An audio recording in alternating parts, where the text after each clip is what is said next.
and then they keep the money they keep the principal amount on the account of that bank, but they put it on a fixed deposit account so that it can accrue interest while they wait for the money to be allocated. Yeah.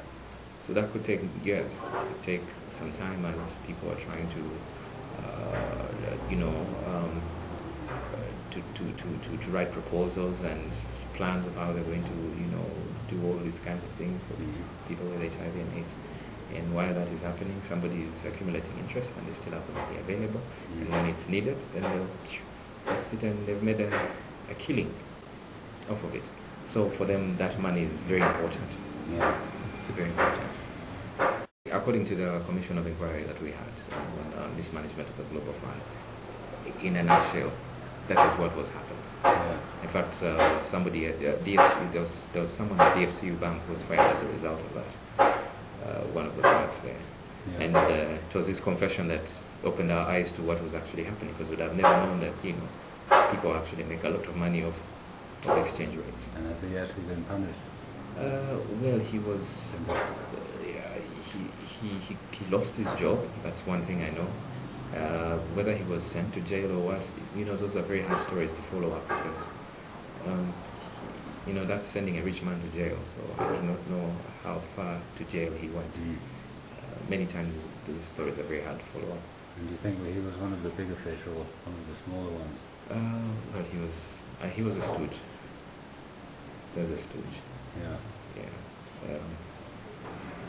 You can never tell who else was involved, but clearly you can see that he did not have that kind of smartness. Yeah. To know that this is what's You mentioned that AIDS was the second biggest problem in terms of diseases in Uganda. Yes. Do you think that also includes children? AIDS among children?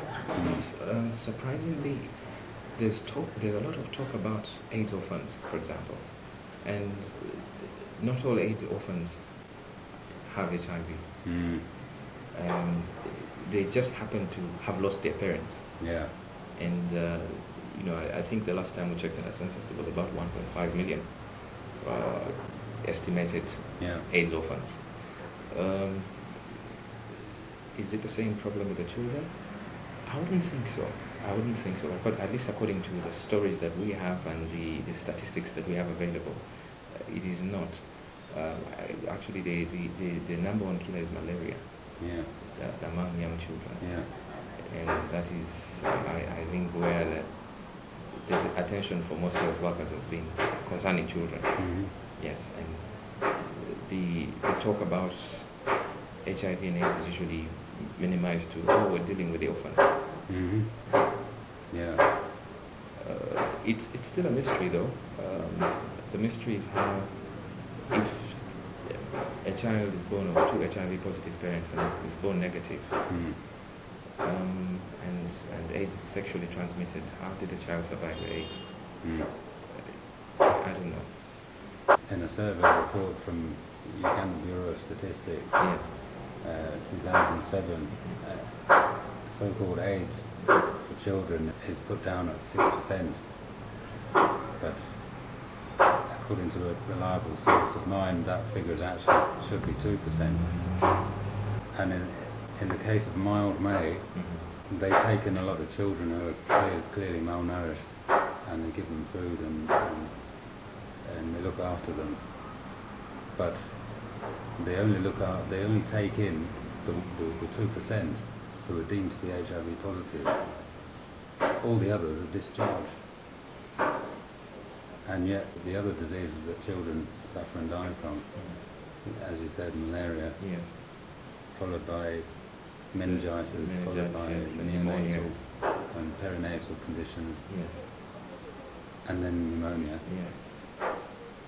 They all occur among the 2% who are deemed to be positive. In other words, they're exactly the same clinically. The only difference is 98% test negative, and they're discharged. And when I asked this doctor from mild May what happens, he told me they're discharged, they're sent back to the parents. I said, what happens if they don't have a parents? He said they're discharged anyway. because they don't have a positive test. Uh-huh. Yeah. So this is just one aspect that conspires to mainstreaming AIDS. And I've noticed in my long visits here that AIDS is being mainstreamed through various health facilities and authorities, but also through schools, even primary schools, the church, even cultural events. Yes. Yes. Do you see any end to it? And it's even being mainstreamed through food programs now. Yes, yes. No, I don't see an end to it because, if you asked tomorrow anybody who has graduated in social work at the university where they would like to work, would you like to go and help would you like to feed the hungry or join, what's it called again, World Vision, and probably distribute this, or would you like to work for an AIDS project? You'd have a very big majority going for the AIDS project because the chances of getting more money are higher with the AIDS project than elsewhere. Yeah. And it's one of the reasons why it's easier for it to be mainstream now, because it's now looked at as actually one of the biggest employers we have today is the AIDS Incorporation. It is the biggest employer we have today. Even in the hospitals now, most doctors are being forced to change their specialty, and because of the demand that there is to know. Once I spoke to a doctor who told me that the world has not been the same since HIV joined medicine. And that's what he said.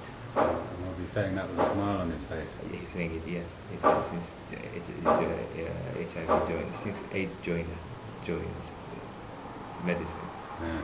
And we laughed about it. But, I think about it later on and thinking to myself, he's actually very right. Our world has not been the same. It hasn't. Yeah. I have someone I know comes to Uganda. Yes. Almost annually. He's been coming here since 1988. Wow. He's now 54. Mm-hmm. He comes here with the express purpose of having sex with prostitutes from Kabalagala. Yes. I have not been able to help wondering how many girls he's been with so far in his life. Yeah. And roughly he has sex with about 50 on each visit. Right. Lasting a month. Wow. 50. He's never used condoms. He's not getting sick. Wow. That's the other irony of our so-called disease. The fact that, you have every hospital has been dictated to on what and how it should handle. The media has been controlled on how it should report on the disease.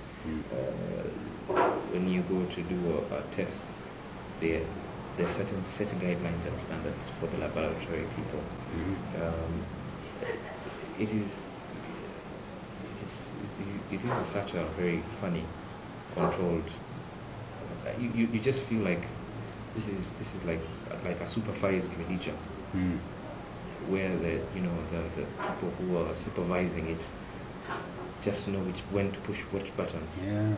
And it's like a whole orchestrated thing that just, I don't know how to describe it, but every time I hear this information and all that, I'm like, oh, this is the new button now. So like, I wonder what's coming up next. The next thing. So like, oh, now nevirapine is used prevent mother-to-child transmission, and well, you go to other doctors and they tell you, no, if you actually had cesarean birth, you don't need to use nevirapine to prevent mother-to-child transmission because the baby does not. And you hear all these very conflicting views. I'm not a medical person, but I ask myself, do these people ever stop and hear each other? Like stop and say, okay, you all read from the same books or you all read from the same principles. Can you just challenge yourself based on what you all know? Yeah. Let both parties hear each other out. Yeah. It seems often so as that guy doesn't surprise me at all. Yeah. He'd be like so many others I know in the city who also just wonder what it is. We even have we have doctors who live a crazy lifestyle of taking taking ARVs in a prophylactic way, where they know they're going to go out and they take the drug now, and they go on a rampage.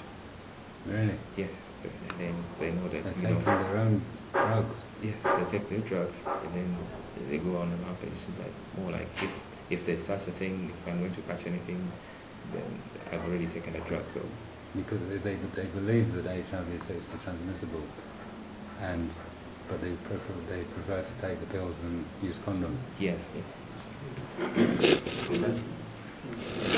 All right.